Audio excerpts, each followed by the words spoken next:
दक्षिणे लक्ष्मणो यस्य वामे च जनकात्मजा पुरतो मारुतिर्यस्य तं वन्दे रघुनन्दनम्। श्रीसीतानाथसमारम्भां श्रीरामानन्दार्यमध्यमाम् अस्मदाचार्यपर्यन्तां वन्दे श्रीगुरुपरम्परां वन्दे जगद्गुरुपरम्पराम्। लाल देह लालील से अरुधरि लाल लंगूर वज्र देह दानव दलन जय जय जय कपिशूर। श्री रामाय नमः। ओम हनुमते नमः। ओम महावीराय नमः। ओम आंजनेयाय नमः। सीताराम।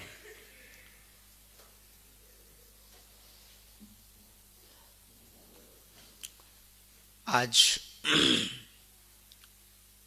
तृतीय दिवस के सत्र में हम सब उपस्थित हुए हैं। आज विश्राम का भी सत्र है। यहां से हम लोग आप लोग तन से विदा लेंगे, पर मन से कुछ दिनों तक तो कुछ लोग यहीं रहेंगे, और बहुत लोग बहुत दिनों तक और बहुत लोग हमेशा तक यहीं रहेंगे। तन की यात्रा संसार के लिए होती है, मन की यात्रा स्व के लिए होती है। संसार को जानना है तो तन से जाना जा सकता है, पर यदि स्व को जानना है तो उसके लिए मन की आवश्यकता है। जितने भी दुनिया में ज्ञान है, उन ज्ञानों में सबसे श्रेष्ठ कोई ज्ञान है तो उसका नाम है स्व का ज्ञान, आत्मज्ञान। और आत्मज्ञान में एक सबसे बड़ा प्रश्न है जिसका उत्तर पूरी दुनिया के बहुत दार्शनिकों ने, दिव्य चेतनाओं ने जानने की कोशिश की। जो जान गए वो पहुंच भी गए, और उसके बाद फिर उन्हें कुछ जानने की आवश्यकता नहीं पड़ी। और उस प्रश्न का उत्तर बहुत लोगों ने खोज के पाया भी। वो कठिन दुनिया के यदि कोई प्रश्न पूछा जाए तो ना तो वो गणित का प्रश्न है, ना कोई यूनिवर्स का प्रश्न है, ना कोई वेद का प्रश्न है, ना किसी भेद का प्रश्न है, ना किसी देव का प्रश्न है, ना किसी देश का प्रश्न है। वो प्रश्न है कि मैं कौन हूं। उसको अंग्रेजी में केवल इस भारत या इन दो चार देशों में ही नहीं, पश्चिम देशों में भी इसका जवाब यूनान, ग्रीस में खासकर खोजा गया। और अंग्रेजी में भी वो शब्द बहुत प्रचलित है, हु आई एम। इस पर बहुत लोगों ने खोज की और बहुत कम लोग जान पाए। इसका बड़ा सीधा सरल उत्तर एक जगह हमको मिला, वो हम आपको देना चाह रहे हैं।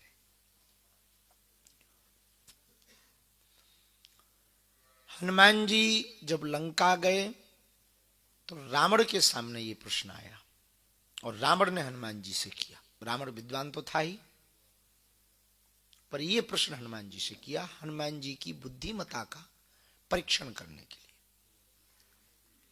तो रावण ने कहा एक लाइन में, कौन है तू बंदर, कौन है तू। अब शायद हम लोगों में से कोई होता तो सीधे कह देते, I am Dhirendra Krishna Shastri, I am Bageshwar Dham Sarkar, या फलाना फलाना। सीधा उत्तर एक लाइन में देती। लेकिन हनुमान जी ने ऐसा कोई उत्तर नहीं दिया कि आई एम हनुमान या मैं हनुमान। और जो उत्तर दिया, शायद वो उत्तर जानने के लिए प्रत्येक जीवात्मा का जन्म हुआ। और इतने गूढ़ प्रश्न का उत्तर इतनी सरलता से यदि कोई दे पाया, अब तक के लिए पढ़ने तक, क्योंकि जो भी उत्तर जिन्होंने दिए वो उत्तर दूसरों को नहीं वो बता पाए, खुद को जान लेने के बाद फिर व्यक्ति बता नहीं पाता है। जो डूबता नहीं है वो चिल्लाता है कि बचाओ हम डूब गए। जो डूब जाता है वो चिल्ला थोड़ी पाता है। जिसके मुख में पानी भर गया वो थोड़ी चिल्ला पाता है। जो डूबता नहीं है, डूबने वाला होता है, वो चिल्लाता है कि हमको बचाओ और हम डूब गए या डूब रहे।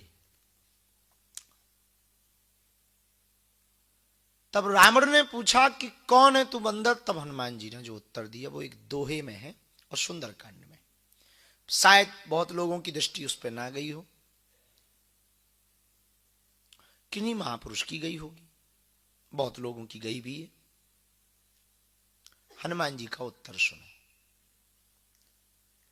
जाके बल लवलेश ते जितहु चराचर झार तासु दूत में जा करी हरि आनो प्रिय नार।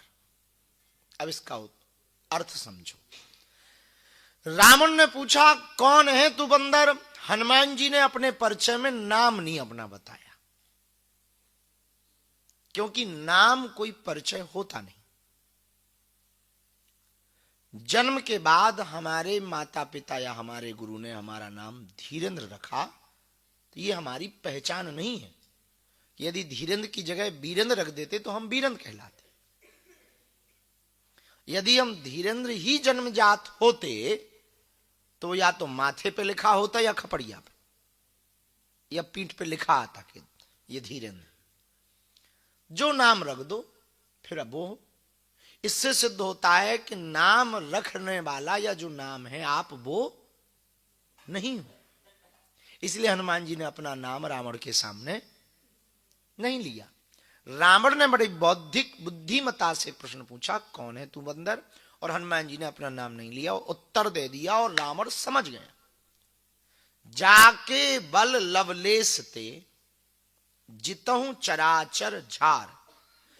जिनके बल के प्रभाव से रावण तूने पूरे ब्रह्मांड में विजय प्राप्त की, लोकों में विजय प्राप्त की, मैं उन्हीं का दूत हूं जिनकी तू पत्नी हरण करके लाया। मजेदार बात यह है कि उन्होंने राम जी का भी नाम नहीं लिया।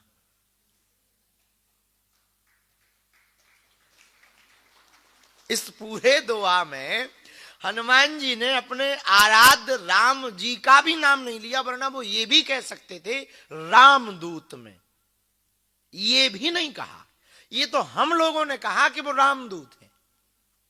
उन्होंने ये भी नहीं कहा कि हम रामदूत हैं। उन्होंने ये कहा जाके बल लवलेश थे।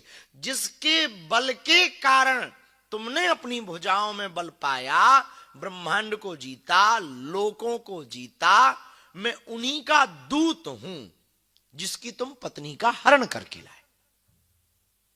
रावण समझ गया। उसे प्रश्न का उत्तर भी, ये रावण को भी भरोसा नहीं था कि इतने कठिन प्रश्न का उत्तर इतना सरल हो सकता। इस बात को उठाने का तात्पर्य यह है कि बहुत लोगों के मन में कई बार आता है कि हम 3 दिन के सेशन में आए तो उसमें बहुत कुछ खास विधियां नहीं है, पर कई बार बड़े काम बड़ी सरल विधियां ही करती हैं, कठिन विधियां बड़े काम नहीं कर पाती। उसी प्रकार स्व को जानने का यदि कोई साधन है तो वो है ऊर्जा संचय समागम, जिसमें आप अपने आप को जान सकते हैं। और जब तक आपको अपना पता नहीं होगा तब तक आप दूसरों का भी पता नहीं कर सकते या दूसरे का भी परिचय नहीं जान सकते। जब तक आपको स्व का ज्ञान नहीं होगा। तो एक संत हुए, उन्होंने इसका परिचय बहुत अच्छा लिखा। उनसे किसी ने पूछा कि आप कौन हो, उन्होंने भी एक उत्तर दिया। उत्तर भारत के बड़े अच्छे प्रसिद्ध संत हुए। उन्होंने कहा जाति हमारी आत्मा, प्राण हमारा नाम, अलख हमारा इष्ट है, गगन हमारा ग्राम। उन्होंने कहा मेरी जाति आत्मा है, अलख मेरा नाम है। तो अलख मतलब अलख नहीं, जो अखिल ब्रह्मांड में व्याप्त है, जिसने अखिल ब्रह्मांड को बनाया है, जो अखिल ब्रह्मांड का नायक है, उसी का एक टुकड़ा अपन भी।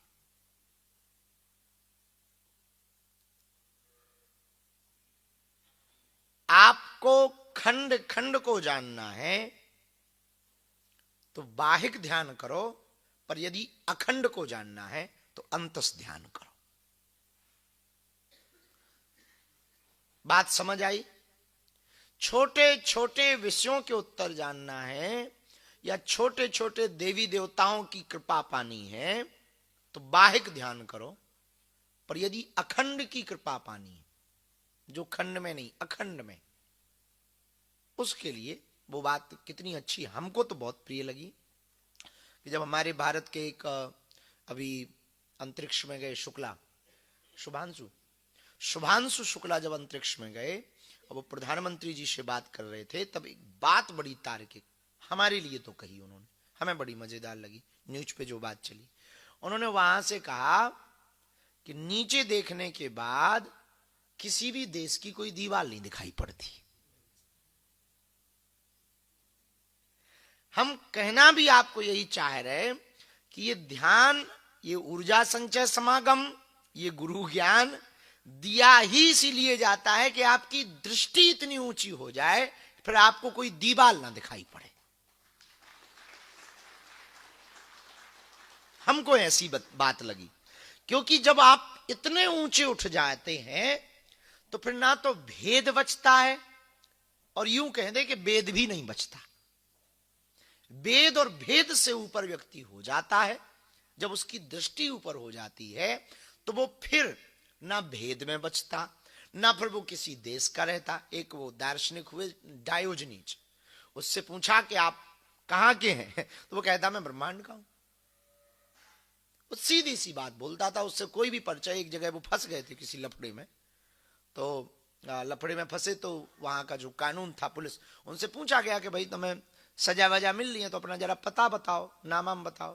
बोले नाम तो मेरा द डॉग ऐसा कुछ उसका नाम है पूरा, पर लास्ट का हमें ध्यान है, डायोजनीज। तो बोले नाम तो ये है, लोग मुझे ऐसा पुकारते हैं, बल्कि ये मेरा नाम नहीं है, जन्मते समय माँ ने कुछ और रखा था, बीच में कुछ और मेरा नाम पुकारा गया, लास्ट में मुझे इस नाम से जाना जा रहा है, तो स्थायी नहीं है, फिर भी ये नाम आप लिख लो। तो बोले पता बताओ, नाम ठीक ठाक नहीं है, ये भी ठीक नहीं बता रहे, तो पता ठीक बताओ। बोले पता तो यही है कि मैं ब्रह्मांड का हूं, मैं किसी देश का नहीं। जब आपकी दृष्टि ऊंची हो जाएगी, जब आप बहुत, आपने देखा होगा कि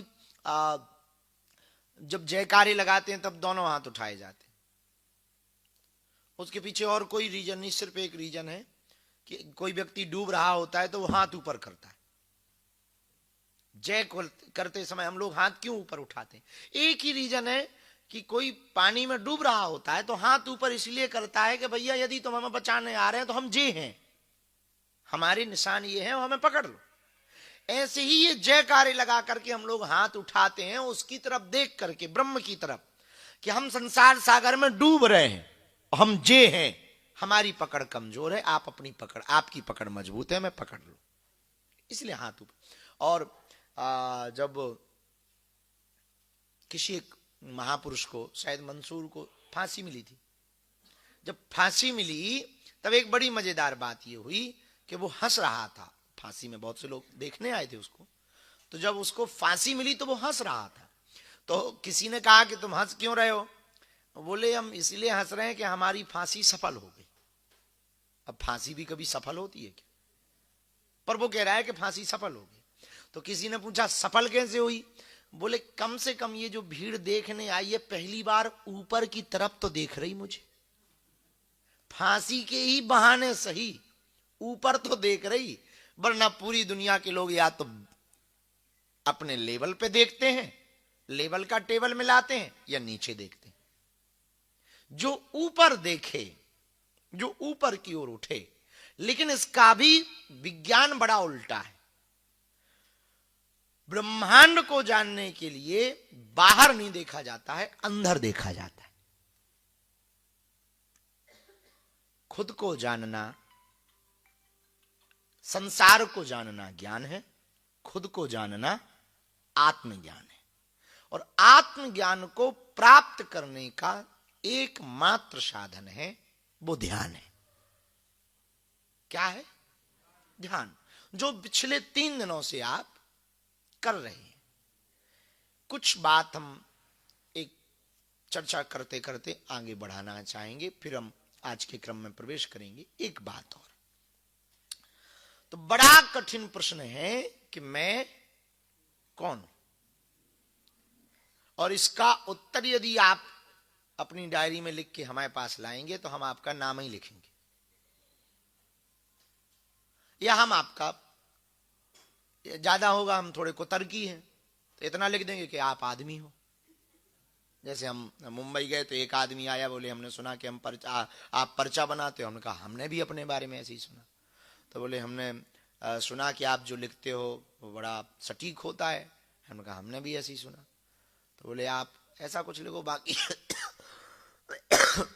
उन्होंने कहा कि हमारा कोई प्रश्न तो नहीं है, हमें कुछ जानना तो नहीं है, पर आप ऐसा कुछ लिखो कि कभी कटे ना। तो अपने भी मूडी आदमी तो थे ही, अपन ने भी कहा लाओ पेन कागज, तुम्हारा ही होना चाहिए। तो उन्होंने एक छोटी सी डायरी निकाली, पेन दिया, बड़ा महंगा पेन था। अपन ने भी उनकी डायरी में बड़े अक्षरों में लिख दिया कि मरना तय है, तेरे बाप में दम हो तो काट के बता।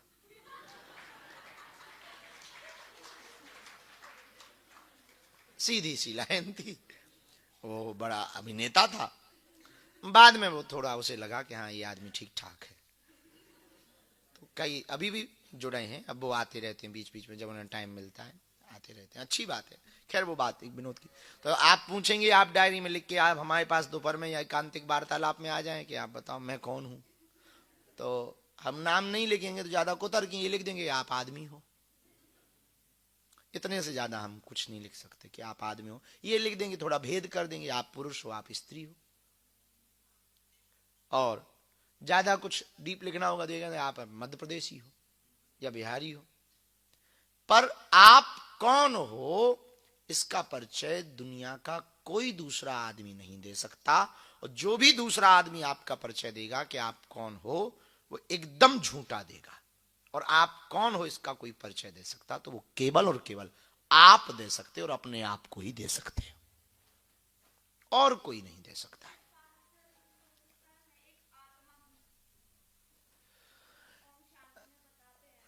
आत्मा केवल जान लेना, आत्मा तो हूं ये जान लेना अलग है। अब कौन सी आत्मा है, ब्रह्म की आत्मा, पर ब्रह्म की आत्मा, या खुद की आत्मा।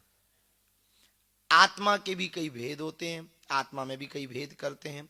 और आत्मा तो सबको पता है कि मैं आत्मा हूं, पर कौन सी आत्मा हूं मैं, परमात्मा की आत्मा हूं कि केवल आत्मा की आत्मा हूं।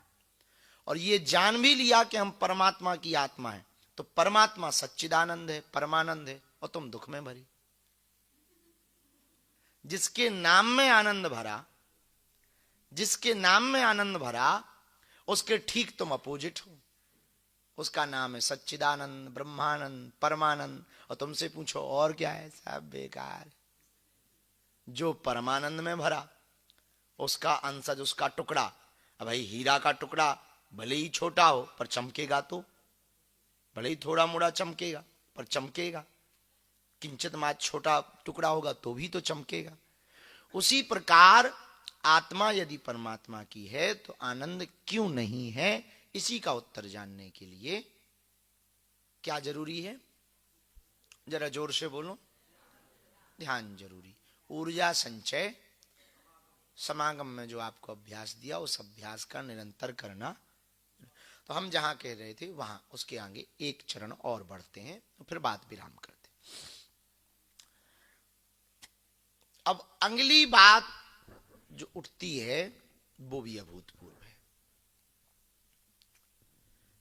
आप अपने आप को जानना चाहते हैं तो ध्यान की पद्धतियों में उतर जाएंगे तो कुछ घटित होगा आपके साथ। आपका ध्यान ठीक है कि नहीं, इसका पता आपको कैसे लगे। आप सही चल रहे कि नहीं, इसका पता आपको कैसे लगे, वो समझो। आप जब आत्मज्ञान की स्थिति में स्थित होने लगेंगे, प्रज्ञ होने लगेंगे, तब आप दूसरों में और खुद में भेद करना बंद कर दें। अभी आपके बगल में जो बैठा वो आपको लगता है ये दूसरे हैं, लेकिन जो बगल में बैठा है, और जब आप आत्मज्ञान की यात्रा में प्रवेश कर जाएंगे अपने आप, तो लगेगा कि ये भी हम हैं और हम भी हम हैं, ये पर्वत भी हम हैं और हम भी हम हैं, ये जो बोल रहे ये भी हम हैं और ये जो सुन रहे ये भी हम हैं। ये भेद की दीवार आपकी मिट जाएगी और एक और घटना घटेगी इस रास्ते में जो बड़ी मजेदार होगी और जिससे आपको अपने सभी प्रश्नों के उत्तर मिलेंगे जिन चक्रों में तुम दरबार में आए हो। वो उत्तर होगा ये कि आपको ना दुख का अनुभव होगा न सुख का अनुभव होगा। हमारे गांव में एक बेशरम लड़का था, अभी भी है, और लेकिन अब वो समझदार हो गया। तो बेशरम जानते हो? ढीठ, ढीठ जानते हो? महामूर्ख, मूर्ख नहीं, महामूर्ख। तो उसके पिताजी भी उससे चूंकि कम नहीं थे, तो वो कोई भी गलती करता था तो पिटता था, भयंकर। अच्छा, उसकी हमारे पड़ोस में ही रहते थे, हम नाम नहीं बताएंगे, तो पड़ोस में ही रहते थे, खूब पिटता था वो, इतना पिटता था कि पूछो तो। हर 2-3 दिन में आवाजें आती थी और कई बार आवाज क्या, दरवाजे पे ही प्रोग्राम शुरू हो जाता था, तो लाइव टेलीकास्ट देखने का मौका हमको मिलता था। और हम लोग तो अब बच्चे ही होते हैं, तो लाइव टेलीकास्ट देखने का एक अलग मजा है। अपनी चबूतरिया पे बैठकर, और कितनों फिर गहरी बात चल रही हो वो बंद हो जाती थी, टेलीकास्ट देखते थे कि प्रोग्राम देखो चालू हो गया है। और ये पक्का था कि हर 1-2 दिन में वो प्रोग्राम चालू रहता था, एक आध दिन अंदर चलता था, पर एक आध बार किस्मती से। और हम जो हमारे मोहल्ले के छोटे छोटे बच्चे थे वो इसी फिराक में रहते थे कि आजकल प्रोग्राम कम आ रहा है, तो थोड़ा मोड़ा उसमें यदि उकसाना हो तो वो प्रोग्राम चालू करवाने की व्यवस्था हम लोग करवाते थे। और इसमें तो माहिर थे ही अपन, तो कोई ऐसा काम उससे करवा दिया कि प्रोग्राम, और उसके पिताजी खेत से आते थे और लाइव प्रोग्राम शुरू होता। लेकिन कुछ दिनों बाद हमने एक बदलाव देखा, वो उस वक्त तो समझ नहीं आया पर अब समझ आया। उन दिनों में एक उसके अंदर बदलाव हमने देखा कि जब कई दिनों तक लाइव प्रोग्राम उसकी पिटाई का चला तो वो इतना ढीठ हो गया था कि 8-10 जूता खाने के बाद वो खुद पीट करके कहता था, ले मार, ले मार, और मार, और मार, और मार। तो हम लोगों को लगता था कि बताओ कितना नालायक। और फिर पिताजी और गुस्सा में उसके पीटते थे। ऐसे ही जीवन में मन की वृत्ति है। कई बार दुख जब बहुत होते हैं तब फिर आदमी और दुख लेने के लिए तैयार रहता है कि अब इतने हैं ही हैं, एक आध और आ जाए। ये ढीठपना है। लेकिन इसके ऊपर की भी एक श्रेणी है, न सुख का अनुभव होगा आपको न दुख का अनुभव होगा। कल हम जिन बहन जी को रात्रि के एकांतिक वार्तालाप में मिले, उनका एक शब्द हमको बहुत प्रिय लगा। हम उनका परिचय नहीं देंगे ताकि किसी भी प्रकार से उनको असुविधा ना हो। एक बात हमको अति प्रिय लगती है, अक्सर जब भी वो आती हैं, एक बात उनकी बहुत अद्भुत है, पूछो ठीक हो, मस्ती में। अब वो सच में, अच्छा मजेदार बात सुनना, जिनके बारे में हम ये बता रहे मस्ती में है, किन परिस्थितियों में, घर छोड़ दिया फिर भी वो हंसती, संपत्ति दान कर दी, आश्रम के 2 जोड़ी कपड़ों में जीवन चल रहा, मुस्कुरा रही, और जब भी पूछो क्या कहती, मस्ती में। आत्मज्ञान के रास्ते पर ये एक चीज बड़ी अच्छी प्राप्त होती है कि जब आप इस पथ के पथिक बन जाएंगे, इस पथ के राही बन जाएंगे, इस राह के राही बन जाएंगे, तो एक अभूतपूर्व घटना आपके अंदर होगी कि आपके आसपास घटने वाली दुख सुख की घटना का प्रभाव आपके ऊपर, पूछो क्यों, पूछो, सूर्य प्रज्वलित उगने के बाद, आ जाने के बाद दीपक का, डिब्बी का, महंगी टॉर्च का कोई प्रभाव संसार पर नहीं पड़ता है।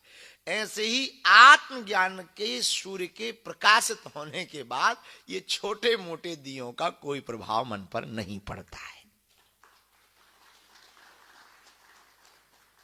इसी का उत्तर पाने के लिए पूरी दुनिया ललायत है कि हमें दुख, भाई आप लोग क्यों परेशान हैं, हम दुखी ना रहें।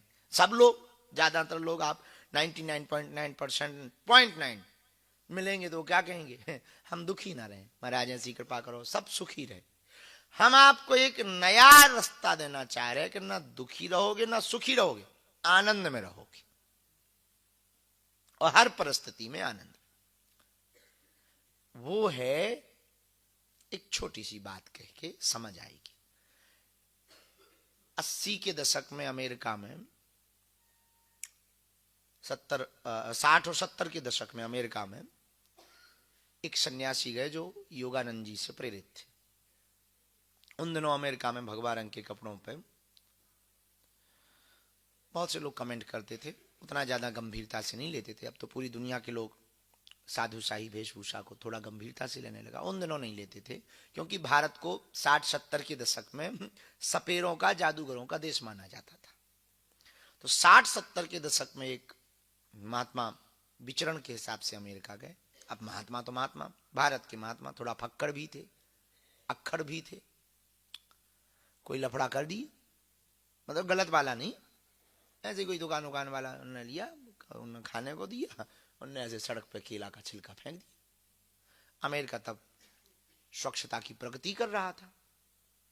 पकड़े गए सो तो ठीक है, किसी ने टोक दिया, जिसने टोक दिया तो उसकी जेब में डाल दिया उन्होंने दूसरा केला का छिलका। उल्टे तो थे ही। अब फिर क्या, अब महात्मा की पिटाई सुटाई शुरू हुई।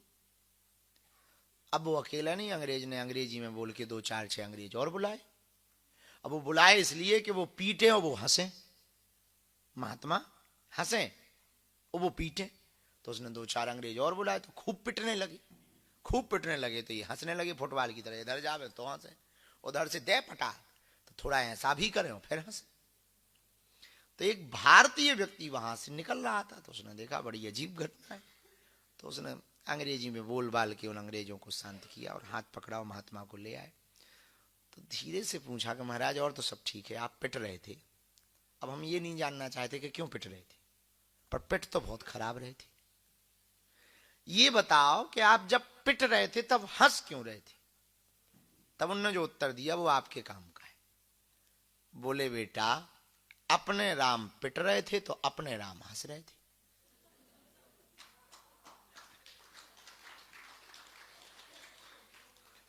अपने राम पिट रहे थे तो अपने राम हंस रहे थे। पिट ये रहे थे, हम थोड़ी पिट रहे थे। ये भाव आपको जीवन में जिस दिन समझ में आ जाएगा, उसी दिन आप एनलाइटेड होने के करीब पहुंच जाएंगे। एनलाइटमेंट जानते हो?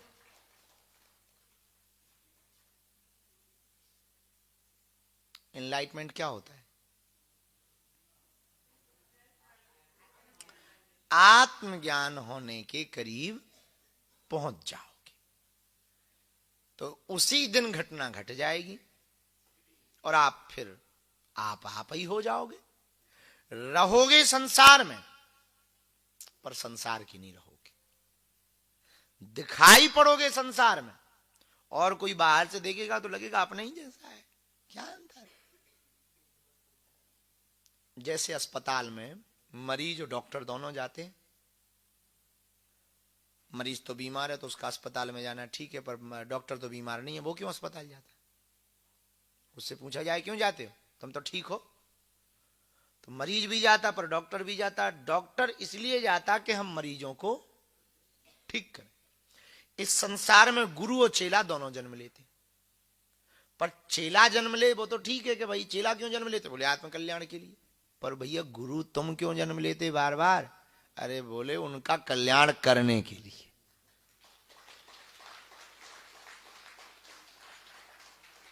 अब जब उनका कल्याण करना है तो उनके जैसा तो बनना पड़ेगा। भाई छोटे बच्चों को सिखाने के लिए माताएं अनपढ़ थोड़ी होती हैं, पर बच्चों को पढ़ाने के लिए वो बच्चों के जैसा बन जाती हैं, बनना ही पड़ेगा। आप उनके जैसा नहीं बनोगे तो आप बात नहीं समझा पाओगे। जैसे हम पर किसी ने कमेंट किया कि आप चश्मा क्यों लगाते, क्या क्या आवश्यकता है, नॉर्थ फेस की जैकेट क्यों पहनी, ठटरी तो अपन ने बारी।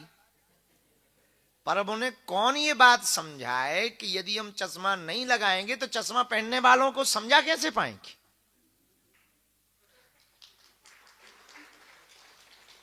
तो जो चश्मा पहनने वाले हैं उनको ये भ्रम रहना चाहिए कि अपने ही जैसा है, तब तो वो अपने पास आएंगे, तभी तो वो अपने पास आएंगे कि भाई ये अपने जैसा है, थोड़ा चेक करो।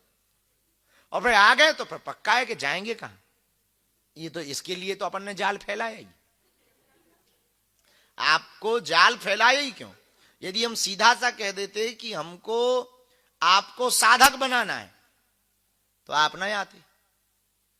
अपन ने एक ठिया नया जाल फैलाया कि हम आपको ऊर्जा संचय करवाएंगे, आपका ब्रेन डिटॉक्स करवाएंगे।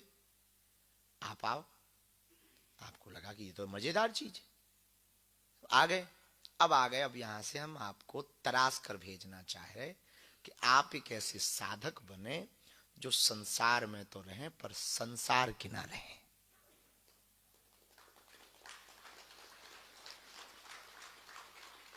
और हर बार गोताखोर गोता लगाने जाता है तो हर बार मोती थोड़ी लाता है।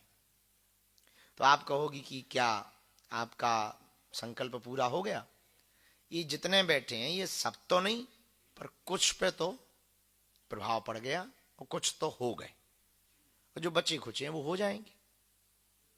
एक बार प्रयत्न करेंगे, 2 बार, 3 बार, 4 बार, तो दुख सुख के ऊपर उठ करके जीने को नाम कहते हैं आनंद, मस्ती, खुमारी। खुमारी जानते हो? हैं? मध्य की अवस्था। जैसे रात होने के पहले दिन विश्राम के समय को शाम कहते, वैसे ही बेहोशी और होश के बीच की जो अवस्था है वो खुमारी। बात समझ आई? बेहोश होना और होश में रहना। बेहोश, जैसे यहां 2-3 लोग बैठे जिन्हें नींद आ रही, अब वो सो भी नहीं रहे हैं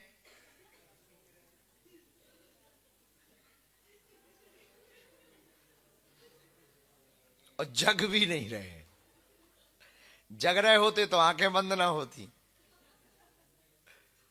जैसे कि अब ये तो हमें लगा चली ही गई माता जी, मेरा कैमरा करो उन पे।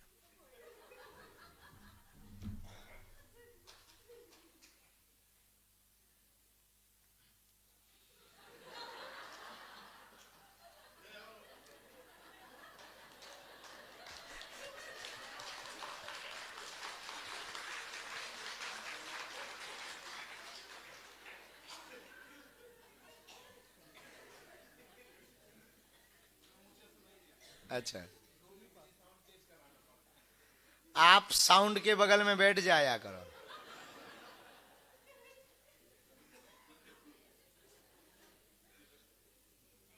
बस इसी का नाम खुमारी है कि जो सोए भी ना और जगे भी ना। एक अंतिम बात चरण में कह के, नहीं तो आप में से कुछ लोग कल से ही बैरागी हो जाएंगे, जिन्हें बात दिल पे लग जाएगी वो बैराग धारण कर लेंगे। तो एक बात हम कह के, ताकि गृहस्थ ना टूटे, वो बात भी हम कह दें। बाहर और भीतर दोनों तरफ उजाला चाहिए और दीपक एक हो, तब क्या करना चाहिए?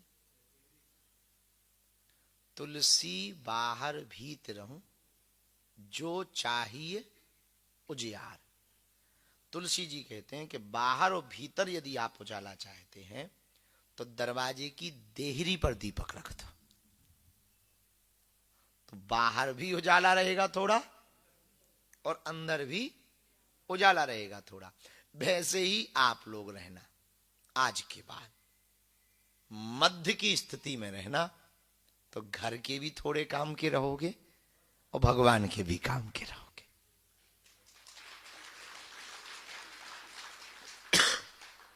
उसी मध्य की स्थिति का नाम है कि 24 घंटे में 1 घंटा आप ये 5 चरण को देना, 23 घंटा जो 8-8 घंटे में डिवाइड किए थे, अर्थ में, परमार्थ में, स्वार्थ में, उसमें डिवाइड करना। तो जब स्वार्थ वाले 8 घंटे लागू हो तो उनमें आप क्या करना, 1 घंटा इसके लिए दे देना, तो पूरा सिस्टम ठीक बनाए रखेंगे। तो इन 1 घंटे के ध्यान में, शांति में आप लेकिन जो भी ध्यान करना वो कोशिश करना कि बंद कमरा हो, छोटा कमरा हो। यदि तुम पर सामर्थ्यता हो तो खुद का एक छोटा सा ऐसा निर्मित करवा लेना जो गुम्मद नुमा हो, ताकि जब हुम राम या ओम बोलो तो वो मंत्र टकरा कर आपके ऊपर आवे और वो मंत्र की ध्वनि से आप स्नान कर सको। और सबसे बड़ा और सबसे बेहतर स्नान है ये मंत्र स्नान। बल्कि ठंड के दिनों में बहुत लोग कोई भी स्नान नहीं करते, पर सबसे बड़ा और सबसे बेहतर स्नान है मंत्र स्नान। कौन सा स्नान? और घर पर एक प्रयोग और करना, जैसे आज हम थोड़ा सा बदलाव कर रहे हैं, वो बदलाव आप वहां नहीं करेंगे, वो पहले के कल और परसों के जो चरण थे उसी चरण से ध्यान। कल हमसे प्रश्न पूछा किसी बच्चे ने कि ध्यान हमारा लगता नहीं, तो उसका कोई और कारण नहीं है। मन के पास में जब बहुत ऑप्शन होते हैं तो वो सभी ऑप्शनों पे जाने की कोशिश करता है, और जब एक ही ऑप्शन हो, हमारे भारत की परंपरा में चरित्रहीनता पूर्व में क्यों कम थी? एक ही ऑप्शन था, गृहस्थ।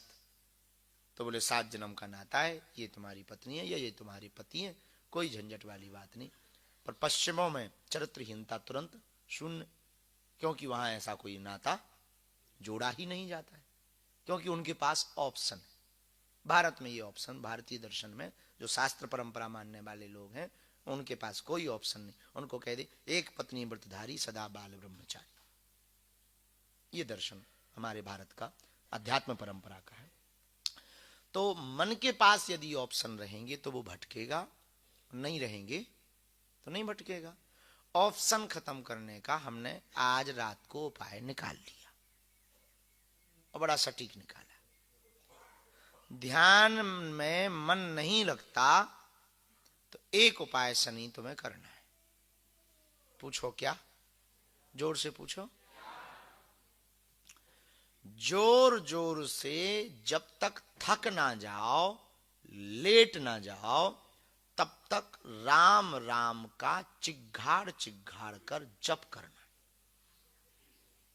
अब उसी गुम्मद नुमा ध्यान केंद्र में करना है कि वो राम शब्द टकराए और फिर आए। और बोलना कैसे? राम राम, गैप नहीं होना चाहिए, बोलते रहना चाहिए ताकि ध्वनि प्रतिध्वनि टकरा करके आवे और गैप ना होवे। और आप राम से स्नान भी कर पाएंगे, मंत्र स्नान भी कर पाएंगे। और जब मंत्र स्नान कर पाएंगे, जोर जोर से बोलेंगे तो थक जाएंगे, तो मन के पास ध्यान लगाने के अलावा कोई ऑप्शन नहीं बचेगा। ये सर्वोत्तम उपाय है। कोई ऑप्शन फिर मंत्र मन के पास नहीं बचेगा। जब भयंकर थका दो, जिन्हें नींद ना आती हो वो भी ये उपाय करें सोने के पहले 7 मिनट मिनिमम, 7 मिनट मिनिमम, जितनी जल्दी जल्दी, जितने जोर जोर से, जोर जोर से कहें या ना कहें पर जल्दी जल्दी कहें और थका दें शरीर को, झट से नींद आएगी। जिनको अनिद्रा की दिक्कत है ये प्रयोग करें, अनिद्रा कम होगी। जिनको भी स्ट्रेस है ये प्रयोग करें, मन उनका डाइवर्टेड हो जाएगा। तो जिनका मन ध्यान में नहीं लगता वो ये उपाय करें।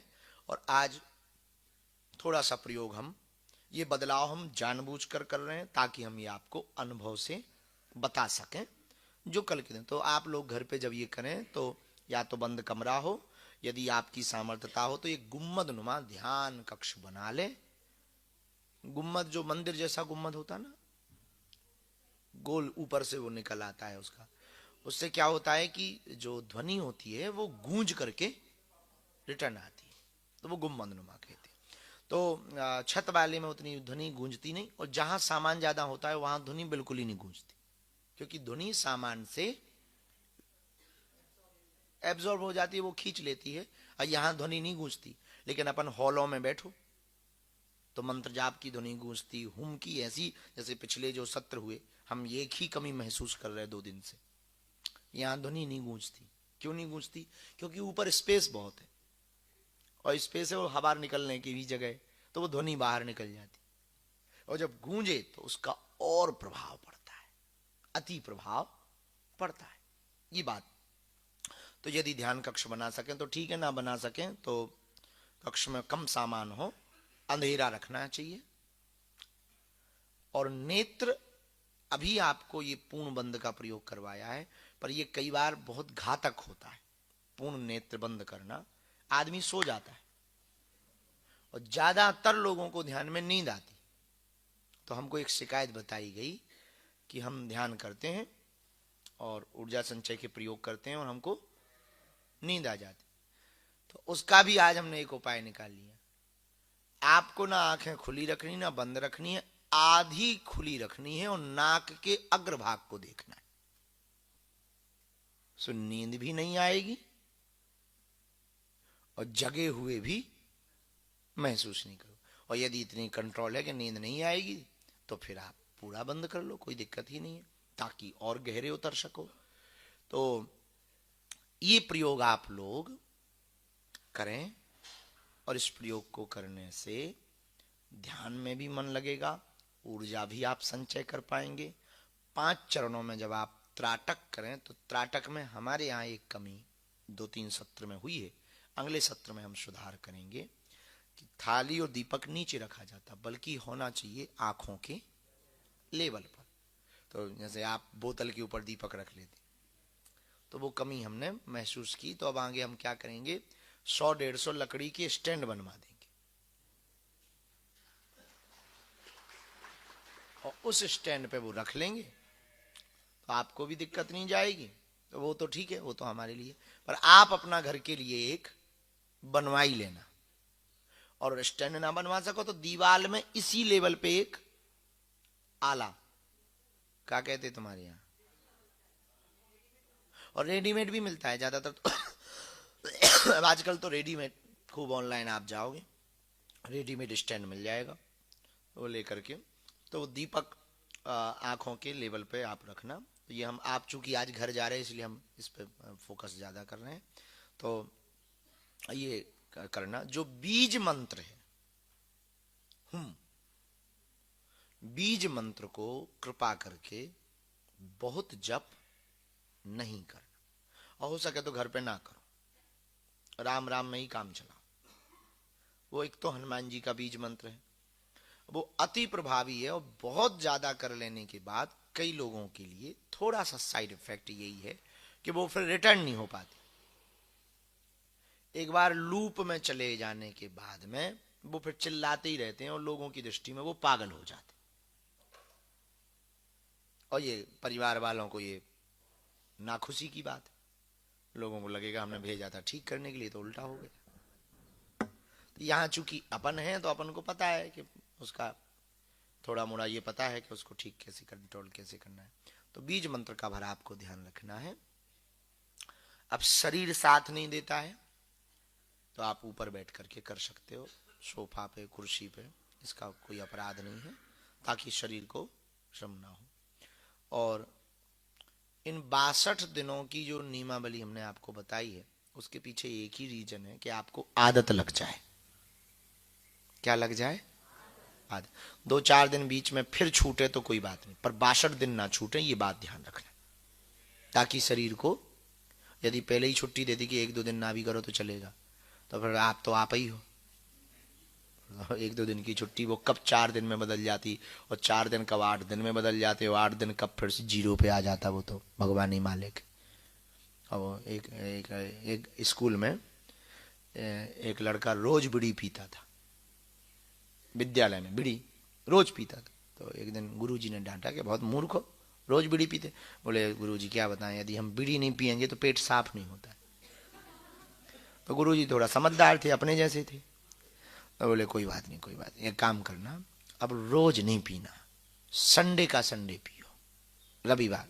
बोले जो आज्ञा गुरुजी। तो रविवार को गुरुजी गए मार्केट, तब तक इसने बिंडल खोल के पूरे विद्यालय की क्लास के सब लड़कों को पिला दिया।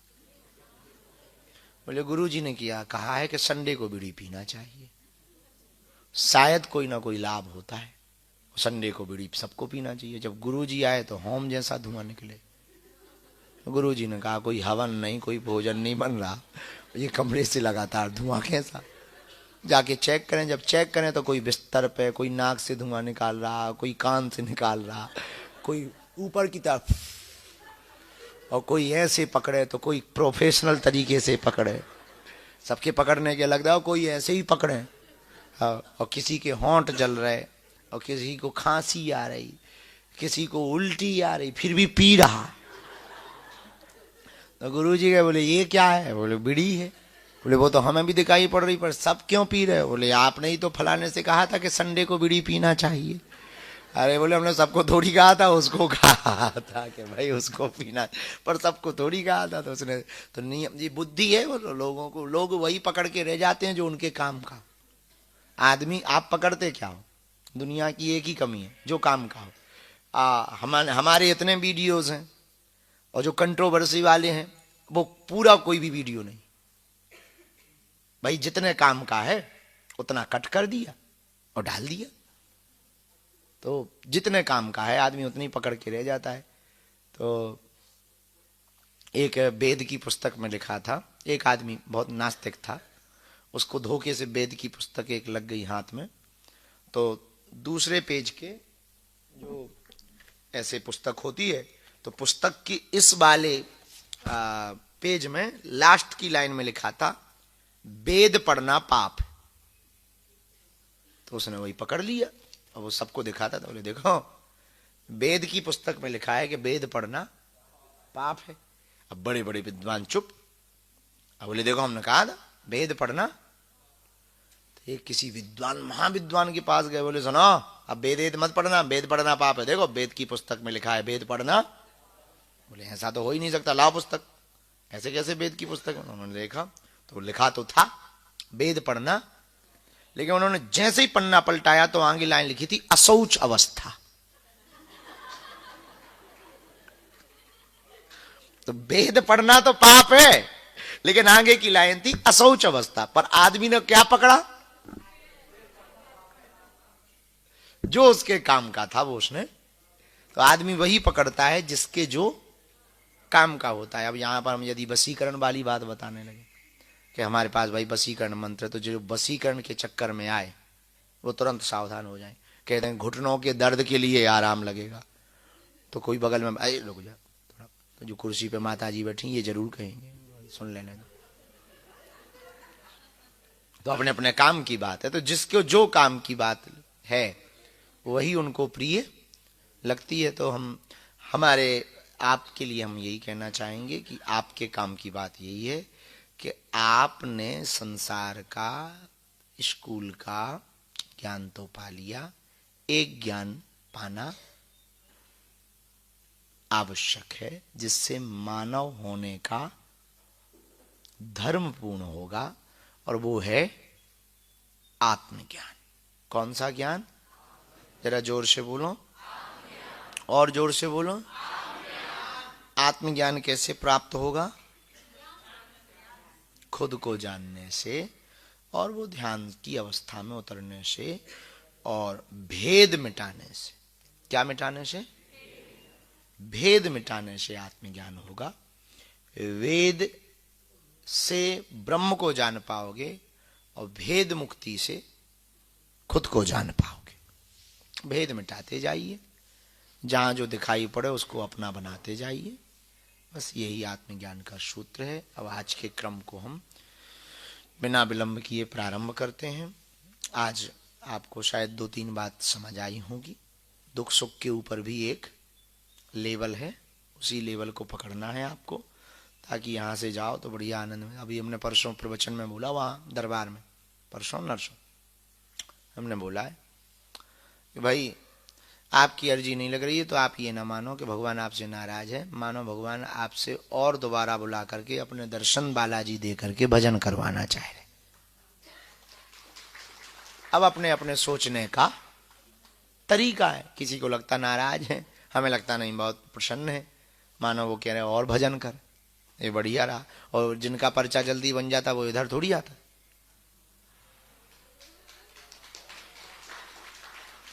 है। जिनका बन गया तो बन गया, और जिनके काम हो गए भी तो और ही हम आज पुणे थैंक यू भर करने आते हैं। भगवान की बहुत कृपा, बहुत कृपा। तो ये भगवान की कृपा है कि भैया ना पर्चा बना ना अर्जी लगी, मानो वो कह रहे और भजन कर। तो एक नया रास्ता खुला है, अच्छी बात है। इसमें भी प्रसन्न रहो, ये भी तो बड़ी बात है, अच्छी बात है, प्रसन्नता की बात है कि भगवान और भजन करवाना चाह रहे हैं उन्होंने हमको ऐसा रास्ता। तो उस दिन हमने कहा कि आप जब घर जाएं तो मुस्कुराते हुए जाएं कि भगवान ने एक मौका और दिया भजन करने का, कि अगली बार फिर आना बेटा। तो रोते हुए ना जाएं, मुस्कुराते हुए जाएं, ताकि जो तुम्हें रोते हुए देखना चाह रहे हैं उनको टेंशन हो कि इस बार ये क्या पा गया है। हाँ, भले ही चाय फीकी हो पर उनके सामने तो ऐसी सिप सिप करके पियो कि मानो भयंकर मीठी है। और जो तुम्हारी ऐसी तैयारी में, उनके सामने तो खूब सुरख सुरख के पीना चाहिए कि आवाज ज्यादा जोर से आए, चाय का घूंट भले ही कम आए, आवाज जोर से आए। और थोड़ा बाहर बैठ के कुर्सी डाल के कह भी दिया करो, इतनी शक्कर नहीं डालनी चाहिए। अब वो दिखाई दे जो तुम्हें रोता हुआ देखना चाहता है, वो दिखाई दे तो उसके सामने खूब बढ़िया चाय जैसा डांस कर दिया, थोड़ा ले, थोड़ा ऐसा कर दिया, थोड़ा ऊपर की तरफ देख दिया, तो वो खुद ऊपर देखेगा कि आखिर चल क्या रहा है। वो इसी टेंशन में रहेगा कि इसको हो क्या गया, पा क्या गया है। इसी टेंशन में वो रहेगा, बेटा जलो। अब यदि हमारे नाम से भी किसी को टेंशन हो, कई लोगों के घर में हमारे नाम से भी क्लेश होता है, परिवार में हमारे नाम से, उनके सामने और ज्यादा फोटो बाल पेपर पर दिखा के ये लो, हाँ और बढ़िया, लो बेटा चलो, कोई टेंशन नहीं, दिक्कत है। हमारे नाम से तुम्हारे मित्रों को दिक्कत जाए, उनके सामने ज्यादा, अरे बाबा तो बाबा ही है, बाबा अकेले में भला ही गाली बको, और जो मित्र हमारे नाम से तुम्हें टॉन्ट कसते हो उनके सामने, अरे बाबा हमारे बाबा का क्या कहना, उनके सामने तो ये कहो ही कहो। और ताजा ताजा खबरें हम देते ही रहते हैं बीच बीच में, एक आध खबर पकड़ ली, जैसे अभी पदयात्रा की पकड़, अरे देखा, उन्हें और दिक्कत हो जाए। और खासकर पड़ोसी जलते हो, टॉन्ट करते, रिश्तेदार, जब रिश्तेदार आने का हो तब बोर्ड बाहर टांग दो, हम बागेश्वर वाले हैं, भले ही 150 रुपया खर्चा हो जाए, पर उनके आने के पहले जरूर टांग दो, उन्हें जरूर आग लगी रहनी चाहिए। हाँ, उससे होगा कुछ नहीं, तुम्हें बहुत मानसिक संतुष्टि मिलेगी, उन्हें तो जो होगा सो वो जानेंगे। हाँ, जलने वाले जलते रहेंगे, जल करके भस्म हो जाएंगे, अपन खिलते रहेंगे, खिले ही रहेंगे। हमसे एक बहुत, अब तो उतने नहीं, एक बहुत कुछ, एक है हमसे एक दो लोग हमारी नजर में वो जलने वाले, हम उनके सामने खूब नाटक करते, बहुत नाटक है। हमें पता लगे कि वो हमें अच्छा वो हमारा वीडियो तो देखते ही रहते हैं, तो जब हमें तो पता ही रहता है कि वीडियो वो देखते हैं, तो हम जरूर ऐसी एक्टिंग करेंगे कि उनको ध्यान रहे बीच बीच में। उनको इतनी परेशानी है, इतनी परेशानी, कुछ भी नहीं तो कुछ ना कुछ तो बोलेंगे। हम बोलो बेटा, नो प्रॉब्लम। हाँ, अच्छा उन्हें लगता है कि इससे दिक्कत होगी, अपन को कोई दिक्कत है, अपन ने सुना ही नहीं। इससे और उन्हें बड़ी दिक्कत होती कि वो जो बोलते हैं वो हम सुनते नहीं हैं और हम उनको हर चीज सुना रहे हैं। ये बड़ी खतरनाक। इसलिए हम अपनी कभी भी नेगेटिव खबर नहीं पढ़ते, सुन लेते हैं एक बार, उसके बाद में फिर नेगेटिव खबर पढ़ते नहीं। इसलिए नहीं पढ़ते, काहे को पढ़ना है, हम जब हो सो है। अब कोई बात, हमें ये तो पता है कि ये भूल हमने की है या ये भूल हो रही है, ये तो हमें ही पता है। अब वो ठीक है, उनका अपना, खैर छोड़ो। ये तो घर जाना तो मुस्कुराते हुए जाना, इसलिए हमने आपको बताया कि आज जब जाना हंसते हुए प्रवेश करना। बालाजी महाराज के कृपा पात्र बागेश्वर धाम पीठाधीश्वर परम पूज्य धीरेन्द्र कृष्ण शास्त्री जी महाराज का पावन संकल्प। मध्य प्रदेश में छतरपुर के ग्राम गढ़ा में बनेगा विश्व स्तरीय कैंसर अस्पताल एवं रिसर्च सेंटर, जिसकी आधारशिला देश के यशस्वी प्रधानमंत्री नरेंद्र मोदी जी के कर कमलों से रखी जा चुकी है। 200 करोड़ रुपए की लागत वाले 100 बेड के इस अस्पताल में गरीबों का होगा मुफ्त इलाज। ये बहुत बड़ा अवसर है, बहुत बड़ा काम है। संकल्प बड़ा हो, संतों के आशीर्वाद हो, प्रभु की कृपा हो, तो समय सीमा में सब पूर्ण होता है। हमारे प्रियजनों, बागेश्वर धाम पूरे भारत के लोगों, अभी तक अस्पतालों में मंदिर थे, अब मंदिर में अस्पताल होगा। कैंसर हॉस्पिटल निर्माण हेतु सहयोग देकर पुण्य के भागी बने।